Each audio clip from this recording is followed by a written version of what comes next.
हाय। महात्मा बुद्ध की मृत्यु पर भी कई तरह के तर्क प्रचलित रहते हैं। कई लोगों का मानना रहता है कि उन्हें जंगली सुअर का मांस दिया गया था, जिससे उनकी मृत्यु हुई थी। और कई आधुनिक इतिहासकारों का मानना है कि नहीं, ऐसा नहीं था, जंगली वनस्पतियां या फिर बासी भोजन से उनकी मृत्यु हुई थी। हम आज की वीडियो में ये चीज़ समझने की कोशिश करेंगे और एक विचार बनाने की कोशिश करेंगे कि दोनों पक्षों का तर्क क्या है और क्या सही हो, क्या गलत हो सकता है। जो सूकरमद्दो शब्द का जो पहली बार प्रयोग जिस उसके दिया जाता है कि सूकरमद्दो का अर्थ होता है सुअर का नरम या कोमल मांस, ये जो एक बौद्ध ग्रंथ है महापरिनिब्बाण सूत्र, उसमें ये पहली बार प्रयोग होता है सूकरमद्दो। जो 3 तरह के मत प्रचलित हैं, जिसमें पहला है थेरवाद परंपरा। थेरवाद परंपरा के एक बहुत महान टीकाकार हुए बुद्धघोष।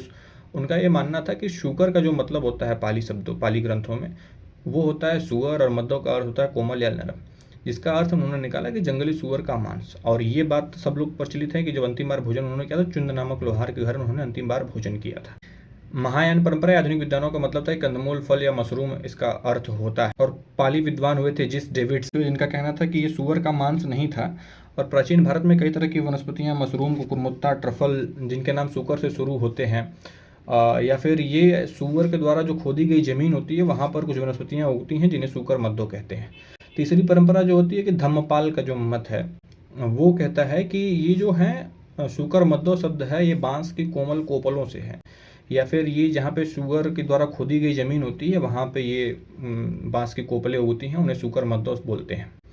इसमें 2 चीज़ें ध्यान देने वाली बात है कि पहला कि महात्मा बुद्ध जो थे वो शाकाहारी और अहिंसा के समर्थक थे। दूसरा ये कि जो लोहार वर्ग था, उनको इस सामाजिक व्यवस्था में इस चीज़ का अधिकार नहीं था कि वो सुअर का मांस पका सके। पाली भाषा का बारीक अंतर समझाते हुए टी अचेया, एक इतिहासकार, कहते हैं कि सुअर के मांस के लिए पाली ग्रंथों में सूकर शब्द का प्रयोग किया गया है, लेकिन सूकर मद्दो शब्द का प्रयोग नहीं किया गया है। अब तो निष्कर्ष क्या निकलता है? आधुनिक इतिहासकारों का जो मानना है, और इस बात की प्रामाणिकता सिद्ध नहीं हो पाई है कि सुअर का मांस ही उनको दिया गया था। उनका मानना है कि जहरीले भोजन या फिर बासी भोजन से जो है महात्मा बुद्ध की मृत्यु हुई थी। बाकी आपका इस पूरे मुद्दे पर क्या विचार है, हमें कमेंट करके ज़रूर बताइएगा। शुक्रिया।